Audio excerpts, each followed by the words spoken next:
یہ صاحب جو انڈیا کی آئسولیشن ہے اب یہ ایک باقاعدہ حقیقت ہے. G7 کا اجلاس بہت اہم اجلاس ہے اور اس میں نریندر مودی کو بالکل نہیں بلایا گیا، اس کو دعوت نہیں دی گئی. وہ کہتے ہیں نا کہ بے گناہ کا خون ڈرائیگا نہیں جاتا. کینیڈین گورنمنٹ نے مودی کو یہ کہہ کر G7 اجلاس میں شرکت کی دعوت نہیں دی کہ یہ شخص ایک قاتل شخص ہے اور ہم اپنی سرزمین پر ایک قاتل کا وجود برداشت نہیں کر سکتے. اور جہاں پہ آپ نے بات کی کینیڈا کی، کینیڈا کے اندر اسپیسیفکلی انہوں نے مودی کو اس وجہ سے نہیں بلایا کیونکہ آپ نے مودی کو دیکھ لیا کہ باہر وہ دنیا کی منتیں کر رہے اور گھر کے اندر ہی ٹاکنگ کہ میں اگر روٹی نہیں کھانی تو میری گولی ہے تمہارے لیے، وہ ٹرانسلیٹ نہیں ہو سکتی انگلش میں. سو the world is observing them. اب اس کی جو ایک لیٹسٹ ایگزامپل ہے وہ یہ ہے کہ G7 کنٹریز نے جو اپنا سمٹ ہو رہا ہے کینیڈا میں، نریندر مودی کو انویٹیشن تھی وہ دینے سے انکار کر دیا ہے، بلکہ یہ کہا جا رہا ہے کہ انویٹیشن کینسل کر دیا ہے. That has hurt India. سو پاکستان کی ہم کہتے ہیں فارن پالیسی میں ہماری ڈپلومیسی کی بہت بڑی کامیابی ہے. انشاءاللہ 2-3 دفعے کہیں.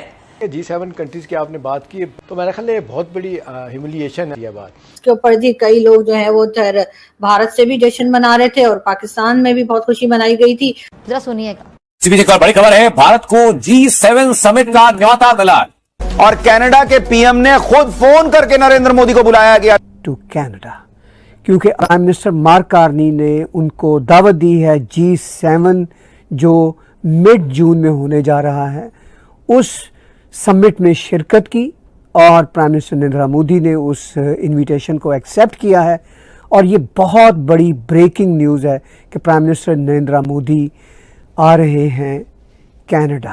جیسا کہ آپ سب جانتے ہیں کہ رشتے کینیڈا اور بھارت کے خاص طور پر 2 سالوں سے بہت ہی لوئسٹ لیول پہ تھے جب سے former previous prime minister Justin Trudeau نے کینیڈا کی پارلیمنٹ کے اندر کھڑے ہو کے بھارت پہ الزام لگایا تھا کہ ایک شہری کو مارا تھا بھارت نے. انہوں نے کہا تھا میرے پاس اس ایلیگیشنز کے کریڈیبل انفارمیشن ہے، مگر وہ آج تک ہم کینیڈینز کو نہیں مل سکے. پرائم منسٹر مارک کارنی نے ٹروڈو کے اسٹیپ ڈاؤن کرنے کے بعد انٹرم پرائم منسٹر کے طور پر اوتھ لیا، اور پھر اس کے بعد وہ اب الیکشن جیت کے اپنی سیٹ جیت کے باقاعدہ پرائم منسٹر بنے، آفیشلی دوسری بار پرائم منسٹر بنے، اور انہوں نے بھارت کے ساتھ بیک ڈور ڈپلومیسی شروع کی جو کام ٹروڈو نے خراب کیا تھا.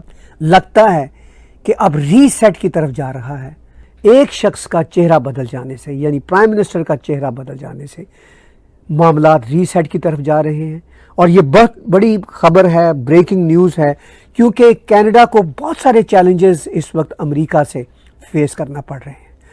پریزیڈنٹ ٹرمپ کا جو سٹائل آف گورننس ہے وہ ہائیلی انپریڈکٹیبل ہے، not just for Canadians, not just for India, for rest of the world. ان حالات میں کینیڈا کا دنیا کی 4تھی بڑی اکانومی یعنی بھارت کے ساتھ اپنے ریلیشن شپ کو ری سیٹ کرنے کی جو شروعات ہیں بہت ویلکم طریقے سے دیکھی جا رہی ہیں. اور پرائم منسٹر نریندر مودی کی طرف سے یہ ٹویٹ ایک بریکنگ نیوز کے طور پر ابھی چند گھنٹے پہلے پبلش ہوئی ہے، اور اس ٹویٹ سے ایک بہت بڑا ری سیٹ ہونے جا رہا ہے کینیڈا اور انڈیا کے تعلقات کے حوالے سے. بڑی ایک نیوز چل رہی تھی پی ایم مودی کو لے کر، اور کہا یہ جا رہا تھا کہ جو G7 کا سمٹ ہونے جا رہا ہے اس کے اندر 6 سال کے بعد جو ہے وہ Indian prime minister Narendra Modi ji کو نہیں بلایا گیا. اس کے اوپر جی کئی لوگ جو ہیں وہ بھارت سے بھی جشن منا رہے تھے اور پاکستان میں بھی بہت خوشی منائی گئی تھی. اور ہمارے جیسے جو لوگ تھے ہم تھوڑا سا بیلنس رکھنے کی کوشش کر رہے تھے، تو ہم نے کہا بھائی اگر انویٹیشن آ بھی جاتا تب بھی مودی جی نہیں جاتے، اس لیے کہ جس طرح کے ٹرمز رہے ہیں پچھلی گورنمنٹ جو کینیڈا کی تھی جی، کیونکہ انہوں نے طرح طرح کے ایلیگیشنز لگائے بھارت کی حکومت پہ، تو ظاہر ہے کہ اگر انویٹیشن آ بھی جاتا